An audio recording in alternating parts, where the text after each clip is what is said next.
चलो बच्चों, मैं प्रभात दुबे एक बार फिर से आप सभी बच्चों के बीच में हूँ अपने ज्ञानदायिनी एजुकेशनल यूट्यूब चैनल पर। और बच्चे आप लोग कैसे, उम्मीद है आप लोग पढ़ रहे होंगे और अच्छे से पढ़ रहे होंगे और वीडियो को लाइक शेयर जरूर करते रहिएगा बच्चे। चलो और टॉपिक पे आ जाओ बच्चे। सारे बच्चे वीडियो को लाइक और शेयर कर देना, है ना।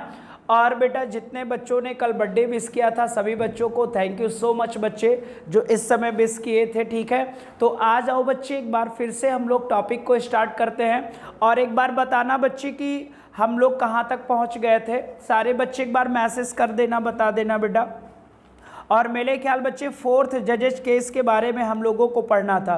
कौन सा बच्चे? न्यायपालिका पढ़ रहे थे कल बेटा। न्यायपालिका कैसे रेगुलेट करती है, जिला न्यायालय किस पर डिपेंड होता है, हाई कोर्ट किस पर डिपेंड रहता है, किस पर डिपेंड नहीं रहता, सुप्रीम कोर्ट किसी पर डिपेंड नहीं रहता, ये सारे प्रणालियों को मैंने बता दिया था बेटा, ठीक है। फोर्थ मेरे ख्याल बच्चे फर्स्ट जजेस केस बता दिया था, सेकंड जजेस केस बता दिया था और थर्ड जजेस केस भी बता दिया था बच्चे मैंने, ठीक है। और इसी में जो है बच्चों अगला टॉपिक हमारा होगा फोर्थ जजेस केस। बच्चे जल्दी से आइए इसको देख लिया जाए फिर से एक बार बेटा। अगर हम फोर्थ जजेस केस की बात करें बच्चे तो आपको पता ही है फोर्थ जजेस केस जो था बेटा ये 2000 बच्चे मैंने कल भी बताया था। एक बार यहाँ से फ्लो बना लिया जाए, ये 2014 में लाया गया। कौन सी सरकार द्वारा लाया गया था? तो ये भी बताया था बीजेपी सरकार द्वारा लाया गया था। किस सरकार द्वारा बेटा? बीजेपी सरकार द्वारा लाया गया बच्चे। और जो हमारे यहाँ जजों की नियुक्ति के लिए बेटा कॉलेजियम प्रणाली चल रही थी, कॉलेजियम सिस्टम चल रहा था, इस कॉलेजियम प्रणाली को इस सरकार ने बच्चे क्या कर दिया? समाप्त कर दिया। क्या कर दिया बेटा? समाप्त कर दिया। याद रखिएगा बच्चे, क्लियर हो जाएगा। यानी अभी तक जो जजों की नियुक्ति होती थी बेटा वो कौन से सिस्टम द्वारा होता था? तो आप बोलोगे सर कॉलेजियम प्रणाली द्वारा होता था। तो इस सिस्टम को 2014 में बेटा बीजेपी सरकार ने क्या कर दिया? समाप्त कर दिया। और इसकी जगह पर बेटा ध्यान से देखिएगा, और इसकी जगह पर बेटा नेशनल ज्यूडिशरी अपॉइंटमेंट कमीशन, ठीक है बेटा। यानी कि राष्ट्रीय बच्चे न्यायाधीश नियुक्ति आयोग का या राष्ट्रीय न्यायाधीश नियुक्ति आयोग का प्रावधान कर दिया गया बेटा, ठीक है। और इसमें बच्चे कहा जाता है, ये जो पॉइंट बनाया गया था बच्चे ये याद रखिएगा 99वां संविधान संशोधन द्वारा लाया गया। ये कल भी मैंने बताया था बेटा 99वां संविधान संशोधन द्वारा भारतीय सरकार ने कॉलेजियम सिस्टम को समाप्त कर दिया और एक नया सिस्टम शुरू किया बेटा जिसका नाम NGAC रखा गया। यानी अब इसके तहत बेटा बच्चे जजों की सुप्रीम कोर्ट और हाई कोर्ट में क्या होगी? नियुक्ति होगी। क्लियर हो जाएगा। अब ध्यान से देखना बेटा, कॉलेजियम सिस्टम में मैंने आपको बताया था कि इसमें टोटल न्यायाधीश कितने होते थे? 5। एक मुख्य न्यायाधीश होता था, 4 अन्य न्यायाधीश होता था। 4 में बहुमत के लिए कितना बच्चे लोगों का समर्थन चाहिए था? 3 लोगों का समर्थन होना आवश्यक था। हमने कहा था मेजॉरिटी का प्रावधान कर दिया गया था। पहले मेजॉरिटी नहीं थी बच्चे, पहले कॉलेजियम में 3 था। मैंने सब कुछ आपको बता दिया है, आप प्रीवियस वीडियो में सब देखिएगा बच्चे, ठीक है। तो यहां पर क्या किया बच्चे, जो नया बनाया गया जिसे हम राष्ट्रीय न्यायिक नियुक्ति आयोग कहते हैं, नेशनल ज्यूडिशरी अपॉइंटमेंट कमीशन कहते हैं, इसमें बच्चे प्रावधान किया गया कि चीफ जस्टिस ऑफ इंडिया होंगे बेटा, ठीक है बेटा। चीफ जस्टिस ऑफ इंडिया के साथ साथ बेटा 2 सीनियर जज होंगे, 2 सीनियर जज होंगे। और ये सीनियर जज कहां के होंगे? सुप्रीम कोर्ट के होंगे बेटा। फिर होगा यहां पर बेटा लॉ मिनिस्टर को भी शामिल कर दिया गया। कौन से मिनिस्टर्स को बेटा? लॉ मिनिस्टर को यानी कानून मंत्री को शामिल किया गया। और रविशंकर प्रसाद भारत के क्या हैं? कानून मंत्री हैं बच्चे। उसके बाद यहां पर 2 अदर पर्सन बेटा, 2 अदर पर्सन बच्चे, ठीक है, 2 अदर पर्सन यानी अन्य 2 व्यक्तियों को शामिल किया जाएगा। यानी अब ध्यान से देखा जाए तो एक ये हो गया, 2 ये हो गया, एक ये हो गया, 2 ये हो गया, यानी अब टोटल बेटा कितने मेंबर्स हो जाएंगे? 6 मेंबर्स हो जाएंगे। यानी कि राष्ट्रीय न्यायिक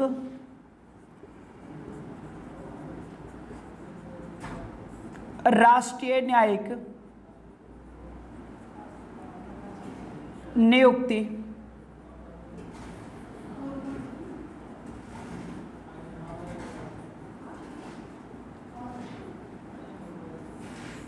आयोग में बेटा, ठीक है। मेंबर्स नोट करो, चीफ जस्टिस ऑफ इंडिया भी होंगे बेटा।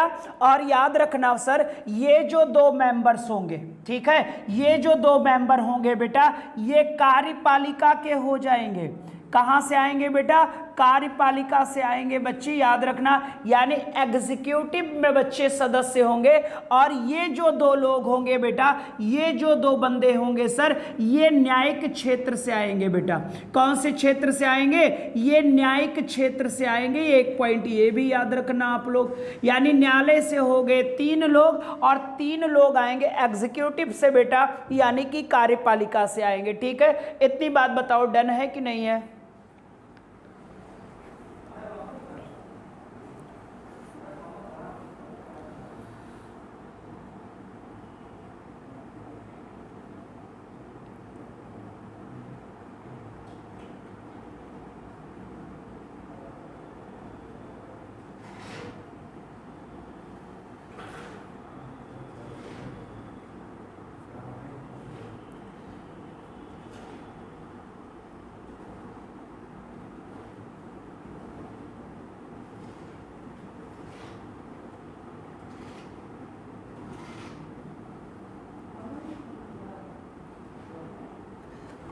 याद रहेगा बच्चे। तो यहां पर आपको मैंने बता दिया बच्चे कि ध्यान से देखिएगा, 4th जजेस केस 2014 में आया, बीजेपी सरकार लाई बेटा, और इसके तहत कॉलेजियम सिस्टम को इन्होंने समाप्त कर दिया।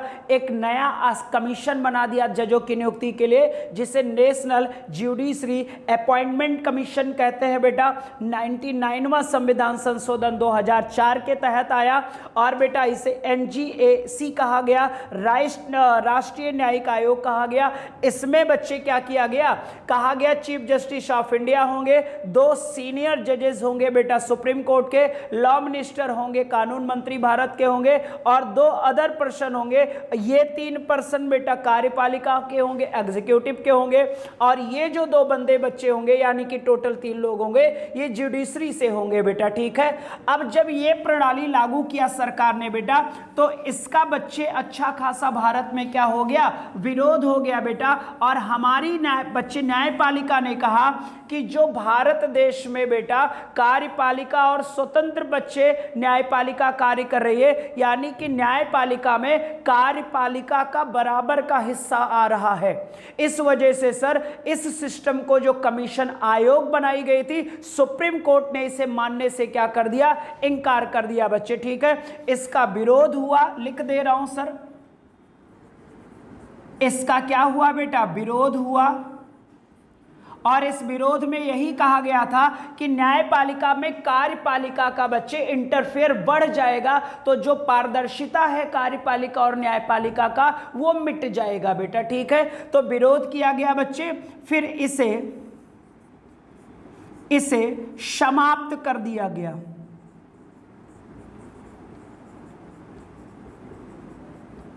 इसे क्या कर दिया गया बच्चे? समाप्त कर दिया गया। और पुनः कॉलेजियम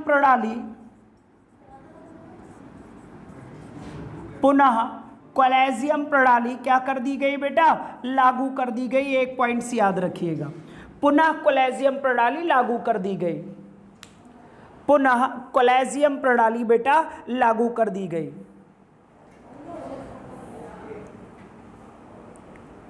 पुनः कॉलेजियम प्रणाली लागू कर दी गई। और वर्तमान में बच्चे मैंने शुरू में ही आपको बता दिया था कि यही प्रणाली भारत देश में आज भी वर्तमान समय में लागू है बच्चे, ठीक है, यही भारत देश में वर्तमान समय में लागू है। बस आपको इतना याद रखना कि कॉलेजियम प्रणाली को भारतीय सरकार ने समाप्त कब कर दिया, 4th जजेस केस में किया था 2014 में, ठीक है बेटा। और इसमें इसको समाप्त करके ये सिस्टम लगाया गया। इसमें बेटा कहा गया था नए सिस्टम में जो 99वां संविधान संशोधन आया 2014 में, इसमें कहा गया आयोग में कि चीफ जस्टिस ऑफ इंडिया होंगे, 2 सीनियर जजेस होंगे बेटा सुप्रीम कोर्ट के ही, एक लॉ मिनिस्टर को भी शामिल किया जाएगा और बेटा 2 अन्य व्यक्तियों को होगा, यानी लॉ मिनिस्टर और प्लस जो 2 अन्य मेंबर होंगे वो बेटा एग्जीक्यूटिव के होंगे यानी कार्यपालिका के होंगे, और जो एक सुप्रीम कोर्ट का जज होगा, 2 अन्य जज होंगे बेटा, ये 3 लोग ज्यूडिशरी से होंगे। हालांकि सुप्रीम कोर्ट ने इसे बच्चे इंकार कर दिया, कहा इसमें कार्यपालिका का दायरा बढ़ रहा है तो न्यायपालिका की पारदर्शिता खतरे में आ जाएगी, इस वजह से सर इनको सिस्टम चेंज किया और कॉलेजियम प्रणाली को लागू कर दिया। हालांकि कॉलेजियम प्रणाली में भी बच्चे बहुत सारी कमियां हैं, इसकी सबसे बड़ी एक ही कमी है कि बच्चे ये वंशवाद पर भी चलता है। क्लियर हो जाएगा, क्योंकि बच्चे कॉलेजियम प्रणाली जो भी राय देगी या जिस भी जज के नियुक्ति के लिए बेटा एडवाइस जो राष्ट्रपति को देगा, उस राष्ट्रपति को बच्चे कॉलेजियम सिस्टम को मानना क्या होता है, अनिवार्य होता है बेटा, उसको बच्चे करना ही पड़ता है। जो लोग कॉलेजियम सिस्टम में क्या कर देते हैं, फिक्स कर देते हैं जिस भी व्यक्ति को बेटा, ठीक है। तो चलो आगे बढ़ते हैं सर हम लोग। ये आपका बच्चे कुछ बेसिक पॉइंट्स था जो मैंने आपको बता दिया, ठीक है बेटा। फिर मैंने आपको बताया था बच्चे, याद रखिएगा कि जो हमारा हमने बताया है ये पॉइंट बेटा, जो हमारी फेडरल न्यायालय बनी थी यानी संघीय न्यायालय जो बनी थी, आपको पता ही है बच्चे, संघीय न्यायालय एक्ट अगर पूछूंगा तो 1935 एक्ट बताओगे। और ये बच्चे फॉर्मेशन कब हुआ, इसका निर्माण कब हुआ, इसका गठन कब हुआ, 1937 में हुआ। इसके नाम का परिवर्तन 1950 में हुआ बेटा। और यहां पर इसे कहा गया सर्वोच्च न्यायालय। क्या कहा गया बेटा, सर्वोच्च न्यायालय कहा गया यहां पर, या इसी को आप बेटा उच्चतम न्यायालय भी कहते हो, उच्चतम न्यायालय भी कहते हो, या इसी को सुप्रीम कोर्ट कहते हो बेटा, ठीक है, या इसी को आप लोग कहते हो अंतिम अपीलीय न्यायालय।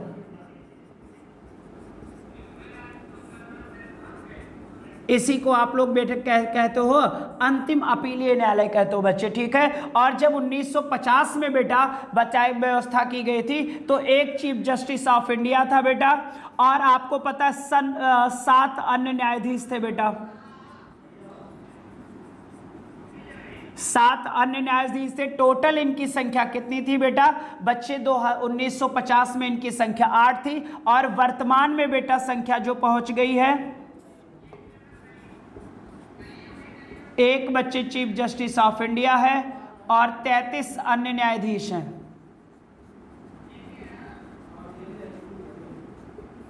तैंतीस अन्य न्यायाधीश है, ये बात याद रखिएगा बच्चे। और अगला क्वेश्चन होगा बेटा, संख्या में बढ़ोतरी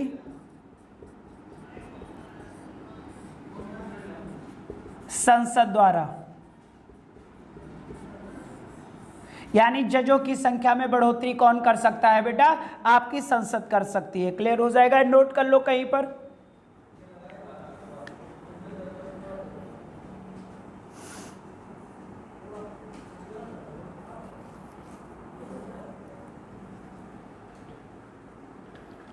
रितेश थोड़ा पानी दे दो।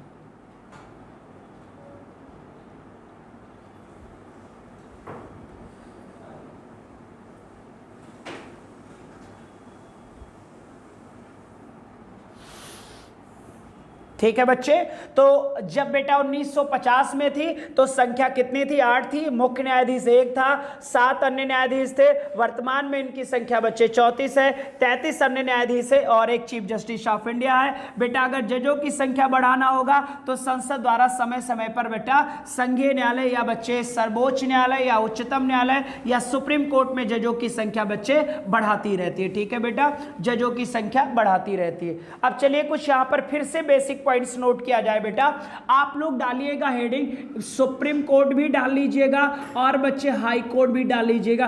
कुछ ऐसे पॉइंट है जो इनके कॉमन है, हम आपको बता देते हैं। फिर आपको भी पता है बेटा कि आर्टिकल 124 से लेकर 147 तक बेटा आपका सुप्रीम कोर्ट का प्रावधान है, और सुप्रीम कोर्ट भाग किस में है, 5 में है, ये अब मैं पढ़ूंगा। और हाई कोर्ट का प्रावधान बच्चे भाग 6 में है। ठीक है, तो यहां पर पहले कुछ बेसिक पॉइंट्स लिखा जाए बच्चे हाई कोर्ट और सुप्रीम कोर्ट के बारे में, है ना, सुप्रीम कोर्ट और हाई कोर्ट के बारे में जो कॉमन है दोनों में। अगर हम इसके ओथ की बात करें, सबसे पहले शपथ, आर्टिकल में आगे लिखाऊंगा, परेशान मत होना।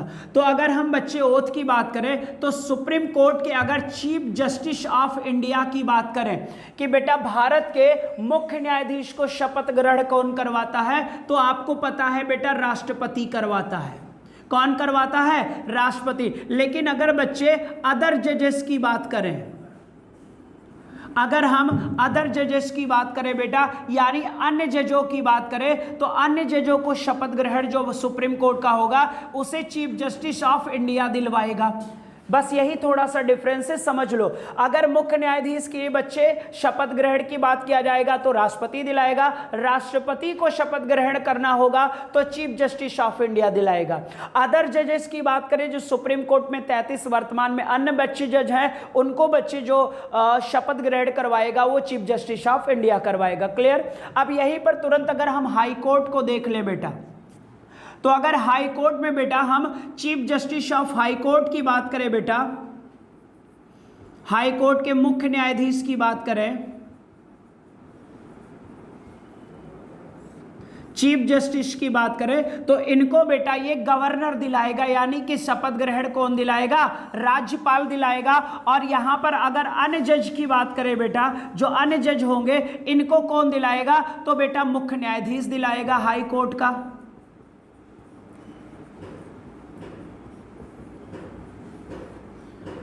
ये पॉइंट्स नोट करो सारे बच्चे, कॉमन है।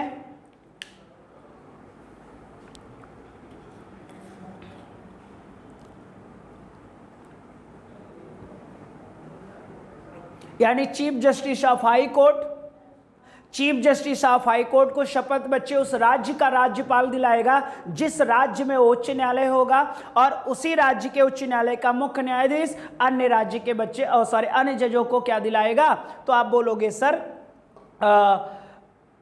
ओथ दिलाएगा बेटा, शपथ।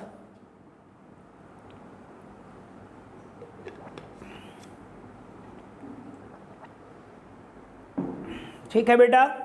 अब ध्यान से देखिएगा बच्चे, इसी में अगर हम अगला करें तो आपको पता है सर ओथ की बात, ओथ की बात कर लिया, आप टेन्योर की बात कर ले बच्चे, यानी किसकी बात कर ले बेटा, कार्यकाल की बात कर ले बच्चे। तो जो हमारा कार्यकाल होता है बेटा, आपको भी पता है बच्चे कि सुप्रीम कोर्ट का और हाई कोर्ट का, इन दोनों के न्यायाधीशों का जो कार्यकाल होता है बेटा, नॉट फिक्स, यानी फिक्स नहीं होता है बच्चे। ये आपको याद रखना होगा, इंपॉर्टेंट पॉइंट है बेटा। ठीक है, चाहे सुप्रीम कोर्ट की बात करें और चाहे हाई कोर्ट की बात करें बेटा, इनका कार्यकाल फिक्स नहीं होता है। फिर अगला क्वेश्चन होगा सर कि जो सुप्रीम कोर्ट में और जो हाई कोर्ट में बेटा न्यायाधीश बनते हैं, इनकी मिनिमम एज कितनी होगी बेटा, यानी कि न्यूनतम उम्र कितनी होगी। न्यूनतम अगर उम्र की बात किया जाए, सुप्रीम कोर्ट की बात किया जाए या हाई कोर्ट की बात किया जाए, तो इन दोनों के बच्चे न्यायाधीशों की जो मिनिमम एज होती है वो फिक्स नहीं होती है। पॉइंट्स याद रखिएगा बेटा। किसी भी जज का बच्चे टेन्योर निश्चित नहीं होता है और मिनिमम एज भी निश्चित नहीं होती है। ठीक है बेटा, ओथ बता दिया बेटा, शपथ बेटा सुप्रीम कोर्ट के चीफ जस्टिस ऑफ इंडिया को राष्ट्रपति दिलाएगा, और राष्ट्रपति को ये दिलाता है सर जी अन्य जजेज होते हैं बेटा, उनको चीफ जस्टिस ऑफ इंडिया दिलाएगा। अगर हम बेटा राज्य के हाई कोर्ट के chief justice of high court की बात करें तो उस राज्य का गवर्नर दिलाएगा, और अदर जजेस की बात करें तो बच्चे उस मुख्य न्यायाधीश द्वारा दिलाया जाएगा जो उस राज्य के हाई कोर्ट का होगा चीफ जस्टिस। क्लियर बेटा। अगला है टेन्योर बेटा, चाहे सुप्रीम कोर्ट हो चाहे हाई कोर्ट हो, फिक्स नहीं होता है। इनकी मिनिमम एज भी बच्चे फिक्स नहीं होती है, चाहे वो सुप्रीम कोर्ट की बात करूं बेटा और चाहे हम हाई कोर्ट की बात करें। ये पॉइंट्स याद रखिएगा,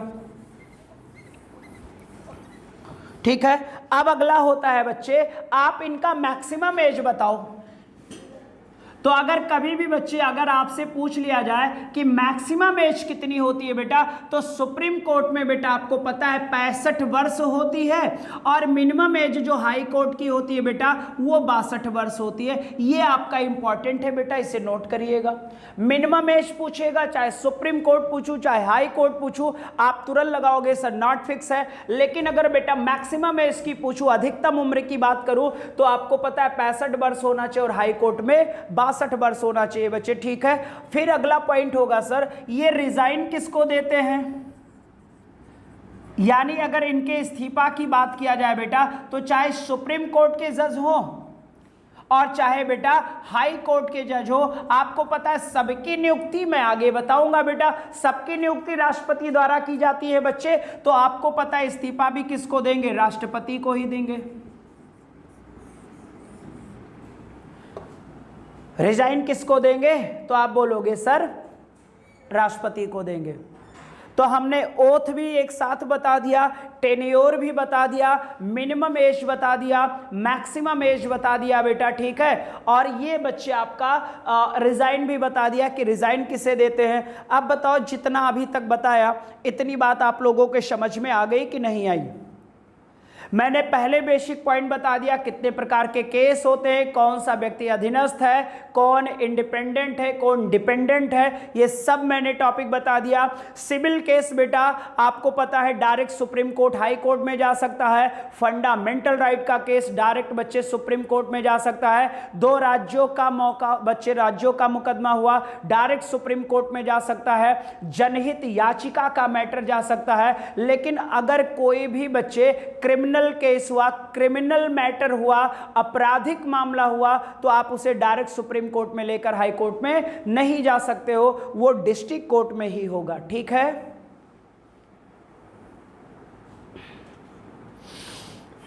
उम्मीद है इतना आपको समझ में आ गया होगा।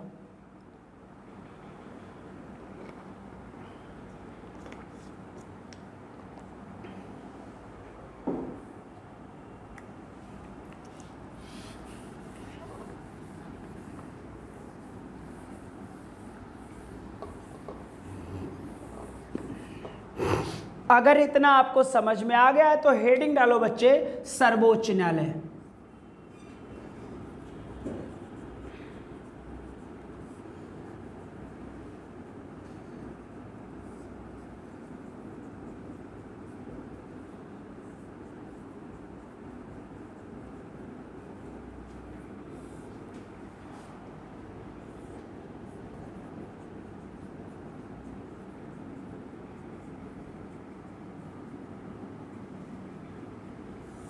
आर्टिकल 124 कहता है there shall be a Supreme Court of India.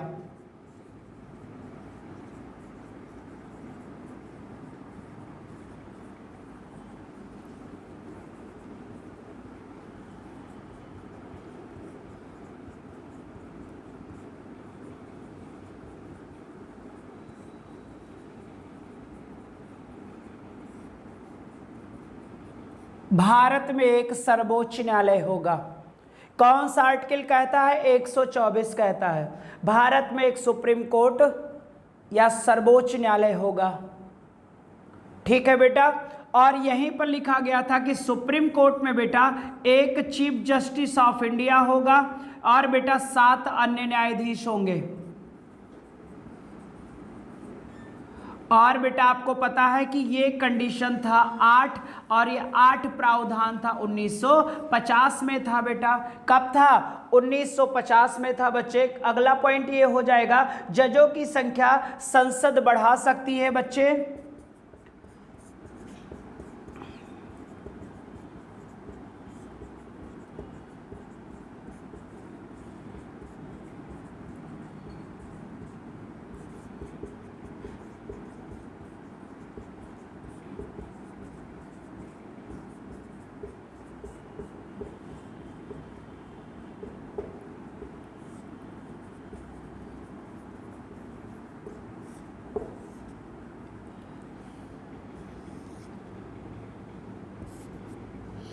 ये आर्टिकल 124 हो गया। There shall be a Supreme Court of India, Bharat में एक न्यायालय होगा, सर्वोच्च न्यायालय, जिसमें 1950 में था कि एक चीफ जस्टिस ऑफ इंडिया होगा, 7 अदर जजेस होंगे बेटा। समय समय पर संसद जैसे न्यायपालिका का दायरा बच्चे बढ़ता गया, जनसंख्या बढ़ती चली गई तो केसेस भी बढ़ते चले गए, उसी अनुसार पार्लियामेंट बेटा लगातार संशोधन कर करके सुप्रीम कोर्ट में जजेस की संख्या को बढ़ाती चली गई। 1950 में 8 था और वर्तमान में 2020 में बढ़कर इनकी संख्या कितनी हो गई है? 34 हो गई है बच्चे। एक है चीफ जस्टिस ऑफ इंडिया जिसका नाम जस्टिस बोबड़े है बेटा, और एक है हमारे कौन 33 हमारे कौन है बेटा? अनजजेस है बच्चे। क्लियर हो जाएगा? अनजजेस है बच्चे, ठीक है।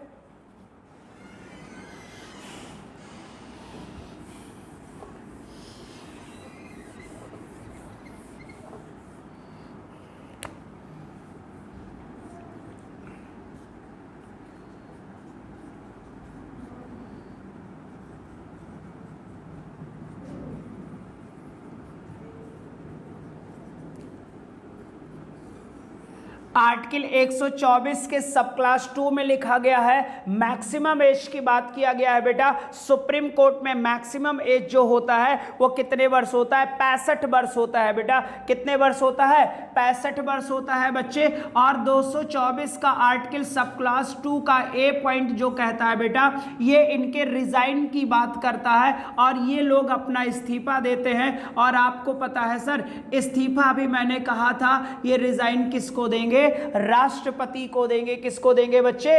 राष्ट्रपति को देंगे, ठीक है।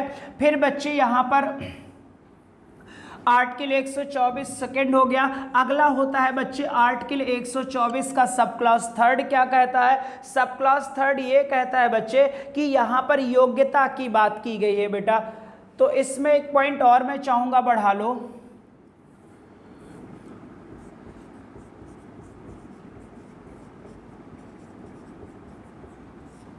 यहां पर जजों को हटाने की बात की गई है बच्चे, और जजों को हटाया जाता है बच्चे आर्टिकल 124 के सब क्लॉज 4 के तहत हटाया जाता है। ये मैं अभी आपको आगे बताऊंगा। यहां पर भी है बच्चे, ठीक है, कि बच्चे सुप्रीम कोर्ट के जजों को रिमूव कैसे किया जाए। हालांकि हम यहां पर बता देंगे तो ये भी पॉइंट क्लियर हो जाएगा। अगला है बच्चे आर्टिकल 124 जो है इसका जो सब क्लॉज 3 कहता है बेटा, सब क्लॉज 3 बेटा सुप्रीम कोर्ट में जज बनने की योग्यता की बात की गई है, क्वालिफिकेशन की बात की गई है। किसकी बात की गई है बच्चे? क्वालिफिकेशन की बात की गई है। और यहां पर बेटा जजों की नियुक्ति के लिए कितने बातों का प्रावधान किया गया है? 4 बातें लिखी गई हैं बेटा आर्टिकल 124 के सब क्लॉज 3 में, ठीक है बेटा। आर्टिकल 124 में कहा गया कि भारत देश में एक बच्चे उच्चतम न्यायालय होगी जिसमें न्यायाधीशों की संख्या अभी 8 है, आगे चलकर संसद इनकी संख्या में बढ़ोतरी कर सकता है। और आपने देखा एट द टाइम बेटा 2020 में इनकी संख्या 34 है। क्लियर हो जाएगा? अब बेटा मैंने सब क्लॉज 2 बताया, मैक्सिमम एज की बात किया गया। और आपको पता है सुप्रीम कोर्ट में जो अधिकतम उम्र है बेटा वो आपको पता है 65 वर्ष है, हाई कोर्ट में यही 62 वर्ष है। रिजाइन देगा आपको पता है राष्ट्रपति को देगा, क्योंकि राष्ट्रपति ही इन सभी जजेस की नियुक्ति करता है। योग्यता की बात किया गया है, क्वालिफिकेशन, और क्वालिफिकेशन में कितनी बातें रखी गई हैं? 4 बातें रखी गई हैं बेटा। अब इन चारों बातों में जो पहली बात थी बच्चे, चारों बातों में पहली बात देखिएगा, भारत का नागरिक हो, सिटीजन ऑफ इंडिया,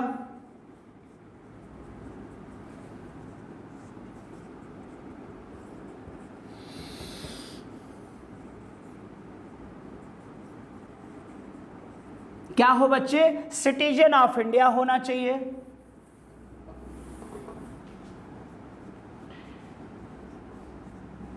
कितनी बातें लिखी गई हैं? 4 बातें। फिर बच्चे जो इसमें दूसरा, तीसरा, चौथा है, कॉमन है इसमें बच्चे, ठीक है, ध्यान से देखिएगा। 4 बातों में लिखा गया है बेटा। तीसरी बात ये लिखी गई है बच्चे कि भारत का नागरिक हो। दूसरा बेटा एक या एक से अधिक हाई कोर्ट में जज के रूप में कार्य किया हो कितना वर्ष? तो बच्चे आपको याद रखना कितना वर्ष करना होगा, 5 वर्ष करना होगा बेटा। एक या एक अधिक से बच्चे, एक अधिक सुप्रीम कोर्ट में, क्योंकि आपको पता है सर कि मिनिमम बच्चे इनका कोई टेन्योर होता ही नहीं है, तो कितने भी दिन में हो, लेकिन लगातार 5 वर्षों से बेटा ये जज के रूप में हाई कोर्ट में काम कर रहे हो। फिर बच्चे या लगाना बेटा, ठीक है, या बच्चे 10 वर्ष से हाई कोर्ट में अधिवक्ता, एडवोकेट बेटा, अधिवक्ता के रूप में कार्य कर रहे हो, या राष्ट्रपति की नजर में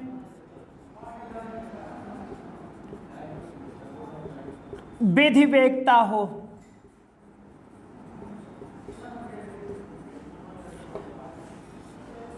ये 4 बातें हो गई बच्चे जो एक सुप्रीम कोर्ट में न्यायाधीश बनने के लिए क्वालिफिकेशन होता है। वो भारत का नागरिक हो बेटा, उसका दिवालिया ना निकला हो, मानसिक रूप से बच्चे वो विक्षत ना हो, यानी अक्षमता वाला मैन ना हो बेटा, है ना, उसका कैरेक्टर क्लीन होना चाहिए। तो बच्चे याद रखिएगा, ये पॉइंट हो गया। एक या एक से अधिक बच्चे हाई कोर्ट में जज के रूप में वो लगातार 5 वर्षों से काम कर रहा हो, या बेटा 10 वर्ष से हाई कोर्ट में अधिवक्ता के रूप में कार्य कर रहा हो, या बेटा राष्ट्रपति की नजर में वो क्या हो, विधिवेत्ता हो। तो ऐसे व्यक्तियों को बच्चे सुप्रीम कोर्ट में कोलेजियम प्रणाली के द्वारा बच्चे याद रखना। अभी मैंने कहा था ना कोलेजियम प्रणाली में क्या है, अगर मान लो कोई बच्चे कोलेजियम प्रणाली में जज हो और उनका कोई रिलेटिव हो सर इसमें, तो वो बच्चे पक्का है रिकमेंडेशन करेगा अपने रिलेटिव का। इसीलिए अभी भी सर कोलेजियम प्रणाली में थोड़ा सा वंशवाद देखा जाता है। क्या देखा जाता है? थोड़ा सा वंशवाद देखा जाता है बच्चे, ठीक है, थोड़ा सा वंशवाद देखा जाता है। इन तीनों पॉइंट्स को चारों पॉइंट्स को बताओ, समझ में आया कि नहीं आया?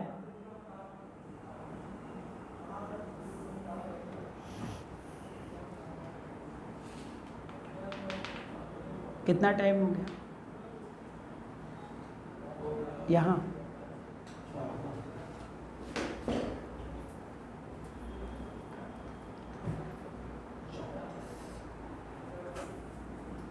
ठीक है बच्चे, तो मुझे उम्मीद है सारे बच्चों के वाला पॉइंट समझ में आ गया होगा, ठीक है। अब देखो बच्चे, हमने सब क्लास 3 पढ़ लिया, अब हमें सब क्लास बच्चे किसको पढ़ना होगा? 124 का जो सब क्लास 4 होगा। हमने अभी कहा था कि जो 124 का बेटा ए पॉइंट है, ए बच्चे चलो यहीं पर देख ही लो, ठीक है। 124 का सब क्लास ये है बेटा, यहां पर हटाने की बात की गई है बच्चे, सुप्रीम कोर्ट के न्यायाधीश को, सुप्रीम कोर्ट के न्यायाधीश को हटाने का प्रावधान, रिमूव करने का प्रावधान 124 में है बेटा। और उसके सब क्लॉज बच्चे आपको पता है किस में है, तो आप बोलोगे सर सब क्लॉज 4 में है। अब यहां पर जो बच्चे हटाने का बेस बनाया जाता है, जिसे आप आधार कहते हो बच्चे, तो आधार में होता अक्षमता,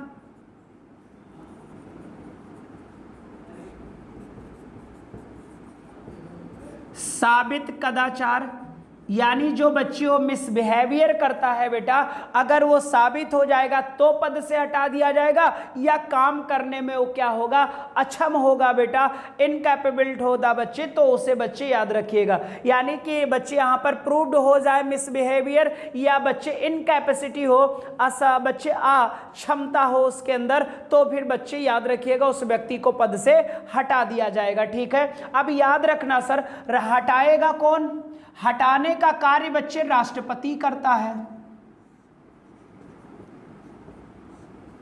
लेकिन बच्चे राष्ट्रपति मन से नहीं करता है, राष्ट्रपति किसकी सलाह पर करता है? तो सलाह देती है बच्चे इसे संसद, सलाह कौन देता है? संसद देता है। अब संसद बेटा कैसे देता है? संसद बच्चे आपको पता है विशेष बहुमत से, यानी कि आपको हमने बताया था कि कौन से मेजॉरिटी के साथ किस व्यक्ति को हटाया जाता है, ये चैप्टर में आपको पढ़ा चुका हूं मेरे बच्चे, ठीक है। तो यहां पर बेटा इसे हटाने के लिए कौन से बहुमत से बेटा बिल पास करना होगा? विशेष बहुमत से बच्चे बिल को क्या करना होगा? पास करना होगा। और ये विशेष बहुमत में भी बच्चे क्या होगा? 2/3 2/3 जो होंगे बच्चे, याद रखिएगा ये प्रेजेंट टू वोटिंग मेंबर, यानी 2/3 उपस्थित और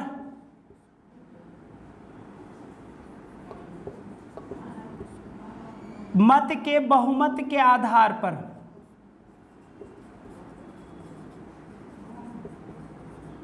मत के बहुमत, यानी 2/3 सदस्य उपस्थित हो बच्चे। फिर बेटा उनमें से जितने लोग मतदान करें उन मतदान के बहुमत पर बेटा, फिर उसके बाद बच्चे याद रखिएगा एक अगला पॉइंट होगा इसमें बच्चे कि मेजॉरिटी ऑफ टोटल मेंबर, यानी कुल सदस्यों के बहुमत से।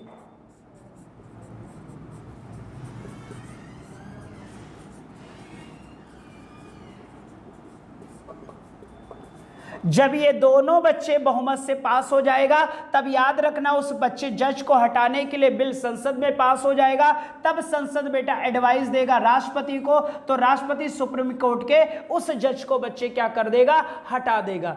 फिर देखो सर, नियुक्ति जज करता, राष्ट्रपति करता है, हटाता भी राष्ट्रपति है, लेकिन बच्चे जब जज की नियुक्ति करेगा राष्ट्रपति तो कॉलेजियम प्रणाली के सिफारिश पर करेगा, लेकिन जब जजों को हटाएगा बेटा राष्ट्रपति तब एडवाइज वो किसकी लेगा? सलाह की लेगा बच्चे, पार्लियामेंट की लेगा। यही पॉइंट थोड़ा सा यहां पर एरर है। नियुक्ति के दौरान राष्ट्रपति बेटा सलाह या राष्ट्रपति को सलाह देगा कॉलेजियम ग्रुप, जो 5 जजों का ग्रुप होता है बेटा, क्लियर हो जाएगा।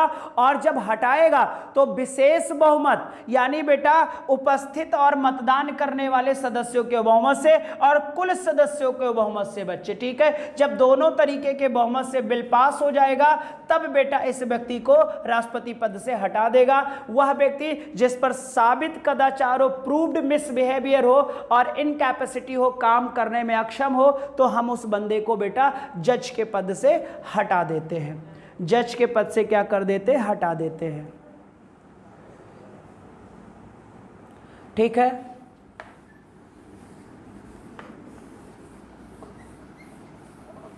और मेजॉरिटी वाला चैप्टर पढ़ लेना बेटा। अगला है बच्चे आर्टिकल 124 का जो सब क्लॉज पास है बेटा, ये 5 जो है हटाने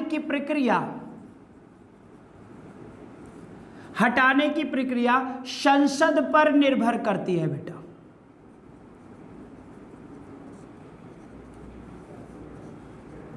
यानी जजों को हटाने के लिए जो प्रक्रिया होगी वो हमारी पार्लियामेंट पर डिपेंड होगी बच्चे, यानी किस पर बच्चे? तो आप बोलोगे संसद इसकी प्रक्रिया तय करेगी बेटा, ठीक है। और फिर बच्चे 124 का जो सब क्लॉज 6 है ये ओथ की बात करता है, और ओथ मैं आपको पढ़ा चुका हूं बच्चे कि शपथ कैसे दिलाया जाता है। तो बस आर्टिकल याद रखना बच्चे। फिर याद रखना बच्चे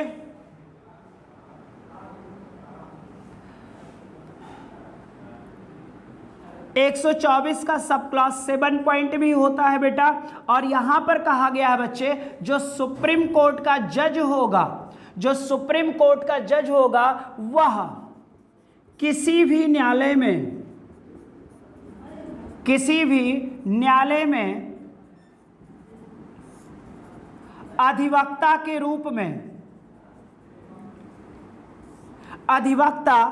रूप में कार्य नहीं करेगा।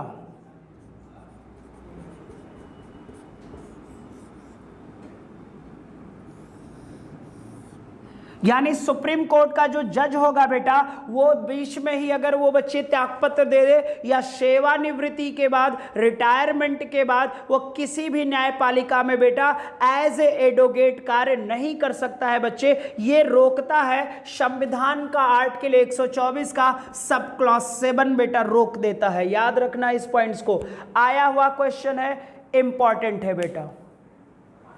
बताओ यहां तक सारे बच्चों को समझ में आ गया?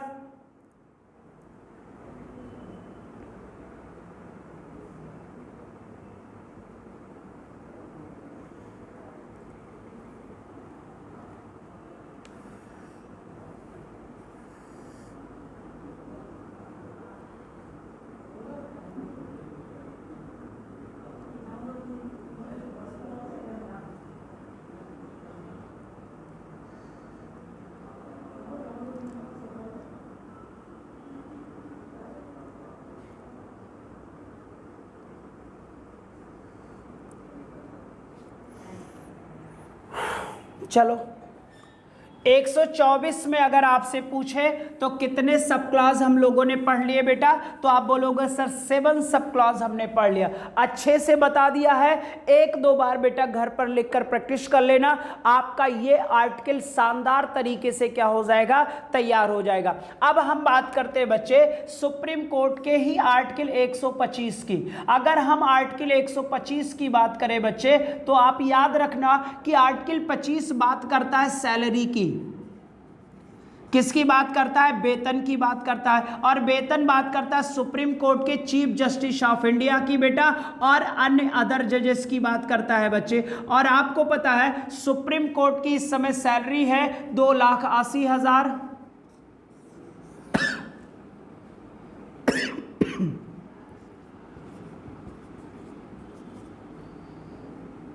2.8 लाख 2.5, यानी बच्चे सुप्रीम कोर्ट के मुख्य न्यायाधीश की सैलरी 2,80,000 है।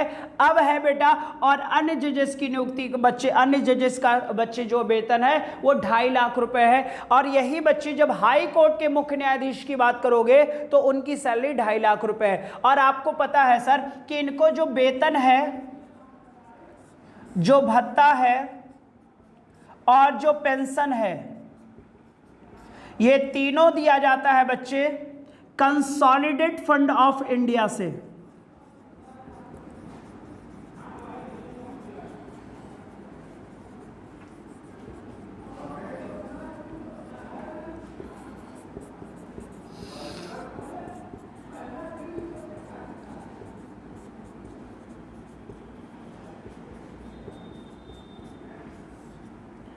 इनको बच्चे पेंशन वेतन भत्ता जो दिया जाता है वो कंसोलिडेट फंड ऑफ इंडिया से बच्चे, यानी कि आपको पता होना चाहिए बच्चे कि भारत की संचित निधि से इनको बच्चे सैलरी दिया जाता है। और इन पर बेटा टैक्स जो है, कर का कोई प्रावधान नहीं होता बच्चे। और हाँ सर, जब ये रिटायर हो जाएंगे तो ठीक सैलरी का आधा बेटा, यानी 1,40,000 रुपये इनका पेंशन बनेगा। टैक्स का कोई प्रावधान नहीं है।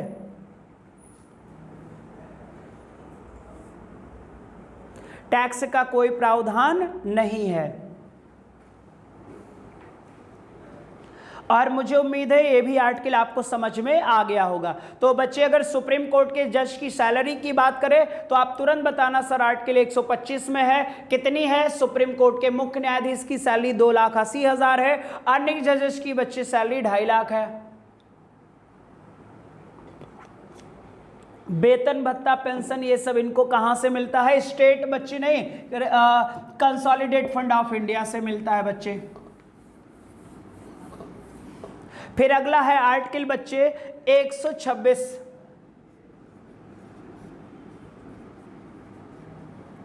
कार्यकारी मुख्य न्यायाधीश की बात किया गया है। Acting chief justice of India बेटा,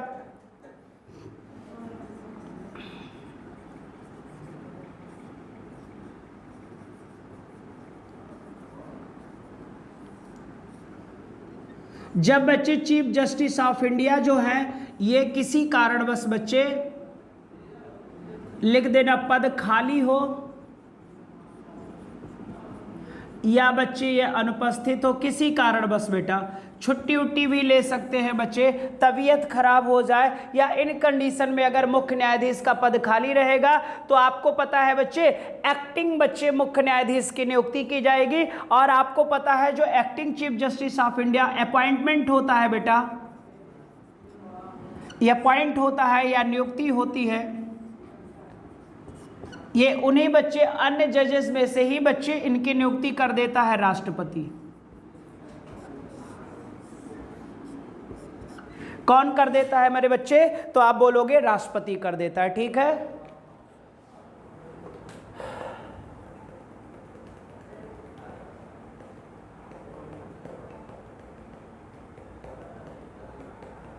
ठीक है बच्चे,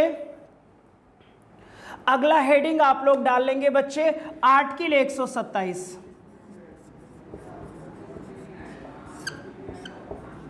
और इसे हम लोग बेटा नेक्स्ट वीडियो में करेंगे, ठीक है। आज के लिए बस इतना ही रखेंगे बच्चे। जितना न्यायपालिका है इंपॉर्टेंट टॉपिक है बेटा, इसे आप तैयार कर लेना और जब क्वेश्चन कराएं तो आपका रिजल्ट आना चाहिए, ठीक है। चलो बच्चे, आज के लिए इतना ही है बेटा। बाकी आप लोग ऑफलाइन आ ही रहे हैं बच्चे, बाकी ऑनलाइन ऑफलाइन दोनों पढ़ाई करिए सर, ताकि जीएस के कंटेंट आपके पास ज़्यादा से ज़्यादा अवेलेबल हो जाए, ताकि बच्चे कोई भी ऐसा क्वेश्चन आए जो आपके सामने बेटा एग्जाम में वो आपसे गलत ना हो, ठीक है। चलो आज के लिए इतना ही बेटा। सभी लोगों को बच्चे बाय बाय बेटा, और हैव ए गुड डे बच्चे। बाय बाय बच्चे।